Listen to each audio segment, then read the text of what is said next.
Monsoon महाराष्ट्रामध्ये दाखल झालेला आहे। तळ कोकणात पावसाला सुरुवात झालेली आहे, तर हवामान विभागाने अधिकृत घोषणा केलेली आहे। पुढील 2 ते 3 दिवसांमध्ये महाराष्ट्राच्या आणखी काही भागामध्ये मान्सून दाखल होण्याची शक्यता वर्तवण्यात आली आहे। मुंबईसह कोकण, मध्य महाराष्ट्रामध्ये पावसाची तीव्रता वाढण्याचे संकेत देण्यात आलेले आहेत, तर मान्सूनच्या पुढील प्रगतीसाठी परिस्थिती अनुकूल आहे असं देखील सांगण्यात येत आहे। आजच्या कृषी क्षेत्रातील मोठ्या बातम्या, शासनाच्या घोषणा, अनुदानातील बदल, खरेदी धोरणे आणि बाजारभावांमधील हालचाल सर्व काही तुम्ही पाहणार आहात या व्हिडिओच्या माध्यमातून। मराठी विद्यार्थ्यांना मिळणार ओबीसी प्रमाणे शैक्षणिक सवलती, राज्य सरकारचा ऐतिहासिक निर्णय, यंदाच्या शैक्षणिक वर्षापासूनच अंमलबजावणी, मराठा समाजाच्या आर्थिक आणि शैक्षणिक प्रगतीसाठी राज्य सरकारने ओबीसी प्रवर्गाच्या धर्तीवर मराठा विद्यार्थ्यांना सर्व शैक्षणिक सवलती आणि शिष्यवृत्ती लागू करण्याचा ऐतिहासिक निर्णय घेतलाय। या अंतर्गत व्यावसायिक अभ्यासक्रमांसाठी सवलती, शालांत परीक्षोत्तर शिष्यवृत्ती तसंच वाहन चालक प्रशिक्षण यासारख्या योजनांचा लाभ चालू शैक्षणिक वर्षापासून दिला जाणार आहे। आजपासून दाढी आणि कटिंग महाग, सलून सेवादारांमध्ये 20% दरवाढीचा निर्णय। वाढती महागाई, इंधन दरवाढ आणि सलून व्यवसायासाठी लागणाऱ्या वस्तूंच्या किमती वाढल्यामुळे महाराष्ट्र नाभिक महामंडळाने सलून सेवांच्या दरामध्ये 20% वाढ केली आहे। ही नवीन दरवाढ 6 जून 2026 पासून राज्यातील ग्रामीण आणि शहरी भागात लागू करण्यात येणार आहे। वर्षभर आचारसंहिता मग विकास कधी? निवडणूक व्यवस्थेवर मुनगंटीवारांचा सवाल। वारंवार निवडणुकांमुळे विकास कामांना खीळ। राज्यामध्ये वारंवार होणाऱ्या विविध निवडणुकांमुळे वर्षभरातील मोठा काळ आचारसंहितेमध्ये जातो, ज्यामुळे प्रशासकीय मंजुरी आणि विकास कामे रखडतात, अशी टीका सुधीर मुनगंटीवार यांनी केली। विकास आणि प्रशासन यांचा समतोल राखण्यासाठी विद्यमान निवडणूक व्यवस्थेचा फेरविचार करून केंद्र सरकारने धोरणात्मक निर्णय घेण्याची गरज त्यांनी व्यक्त केली आहे। विदर्भामध्ये पुढील 5 दिवस किरकोळ पाऊस, सोमवारपासून तापमान वाढण्याचा अंदाज। विदर्भासह महाराष्ट्राच्या काही भागात पुढील 5 दिवस विजा, वादळ आणि कडकडासह किरकोळ मान्सूनपूर्व पाऊस होण्याचा अंदाज हवामान विभागाने वर्तवलेला आहे। मात्र सोमवारपासून सुरू होणाऱ्या नवीन आठवड्यामध्ये तापमानात पुन्हा 2 ते 3 अंशांनी वाढ होण्याची शक्यता आहे। मराठवाड्यात 90% मराठ्यांना मिळणार कुणबी प्रमाणपत्र, मनोज जरांगे यांचा दावा। हैदराबाद संस्थांच्या गॅझेटियरनुसार मराठवाड्यातील 90% मराठा समाजाला कुणबी प्रमाणपत्र मिळवून देण्यासाठी प्रशासकीय स्तरावर एसओपी तयार करण्याचं काम वेगाने सुरू आहे। प्रमाणपत्र देण्यास नकार दिल्यास नागरिकांनी तक्रार करावी आणि यासाठी जिल्हा स्तरावर कुणबी कक्ष स्थापन करण्याचे निर्देश देण्यात आलेत।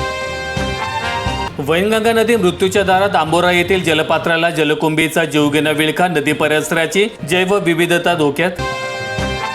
जाचक घटनेने यवतमाळ जिल्ह्यातील 48,000 शेतकरी कर्जमाफीमधून बाद। 2017 मधील कर्जदारांचा उल्लेख नाही, पूर्वीच्या कर्जदारांना केवळ 50,000ची माफी। पुण्यश्लोक अहिल्यादेवी होळकर शेतकरी कर्जमुक्ती योजनेतील जाचक घटनेमुळे यवतमाळ जिल्ह्यातील 48,000 थकबाकीदार शेतकरी कर्जमाफीच्या प्रक्रियेतून बाहेर पडले आहेत। शासनाने जाहीर केलेल्या या योजनेमुळे पूर्वीच्या कर्जमाफीचा लाभ घेतलेल्यांना केवळ 50,000 रुपयांचीच माफी मिळणार असल्यामुळे शेतकरी वर्गामध्ये नाराजी दिसून येते।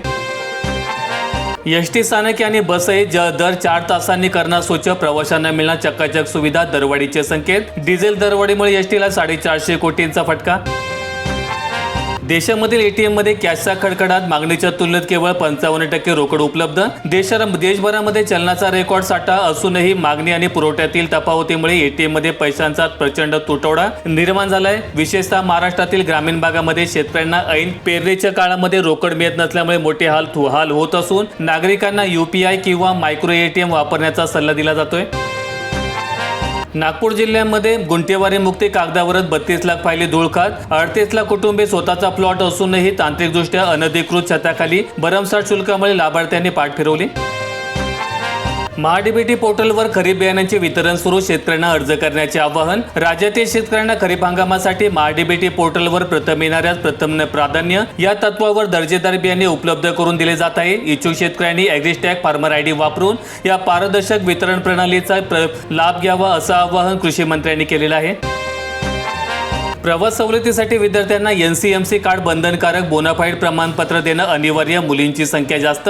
एसटी प्रवासातील सवलत आणि पारदर्शकता वाढवण्यासाठी विद्यार्थ्यांना आता digital national forum mobility card म्हणजेच एनसीएमसी कार्ड काढणं बंधनकारक केलंय। यासाठी शाळा सुरू होताच बोनाफाईड प्रमाणपत्र जोडून विद्यार्थ्यांनी 199 रुपयांच्या शुल्कासह एसटी आगारात नोंदणी पूर्ण करायची आहे।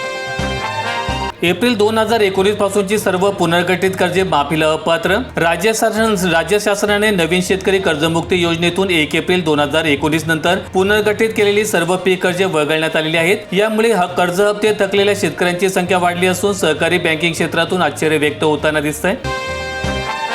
अवकाळीग्रस्त शेतकऱ्यांना दिलासा. छत्रपती संभाजीनगर नागपूर विभागातील शेतकऱ्यांना नुकसान भरपाईसाठी 16.71 कोटींचा निधी मंजूर. 2 विभागातील नुकसान. मार्च महिन्यात झालेल्या अवकाळी पावसामुळे बाधित झालेल्या 22,123 शेतकऱ्यांना मदत म्हणून राज्य शासनाने 16,71,59,00,000 रुपयांचा निधी मंजूर केलाय. हा निधी थेट लाभार्थ्यांच्या बँक खात्यात डीबीटी पोर्टलद्वारे जमा केला जाणार असून बँकांना कर्ज खात्यामध्ये तो वळती न करण्याच्या सूचना देण्यात आल्या.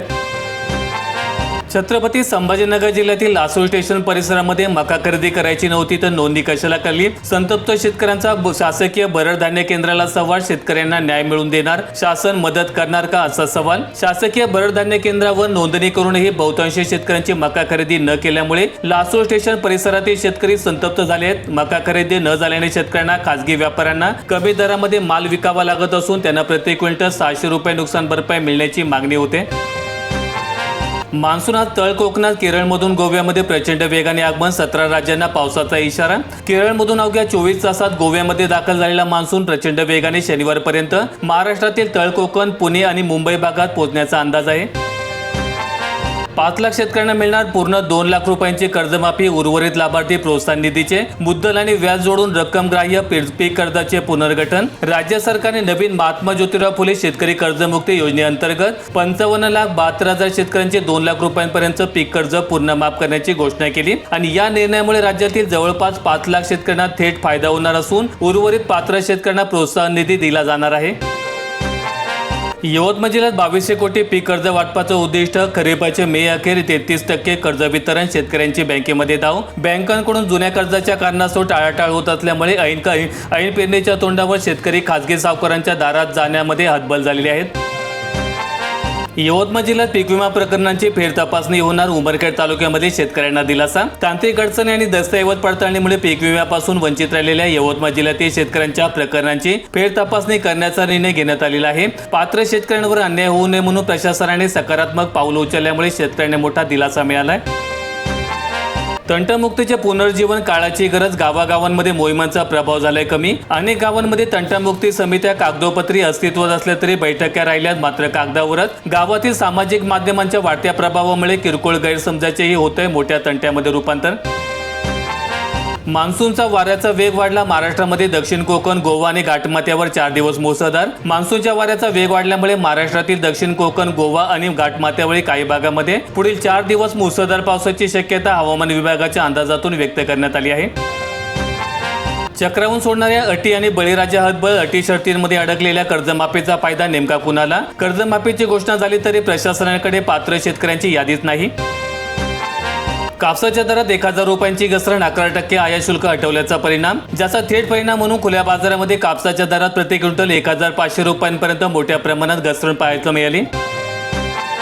वारीमध्ये कोणीही रजा घेऊ नये. मोबाईल बंद ठेवल्यास कारवाई. विभागीय आयुक्त शीतल तेली उगले यांच्या पंढरपुरातील आषाढीच्या बैठकीमध्ये अधिकाऱ्यांना सूचना. विभागीय आयुक्तांनी वारीच्या काळामध्ये कोणत्याही शासकीय अधिकाऱ्याला रजा न घेण्याचे आणि मोबाईल सुरू ठेवण्याचे आदेश दिलेत. तसेच विठ्ठल रुक्मिणी मूर्तीच्या संवर्धनाबाबत पुरातत्व विभागाच्या पाहणीनंतर पुढील आठवड्यामध्ये अंतिम निर्णय घेतला जाणार आहे. व्हिडिओ आवडला असेल तर लाईक ठोका, शेअर करा आणि अशा दैनंदिन शेतकरी बातम्या अपडेट्स मिळवण्यासाठी सबस्क्राईब करून बेल आयकॉनचं बटन दाबा.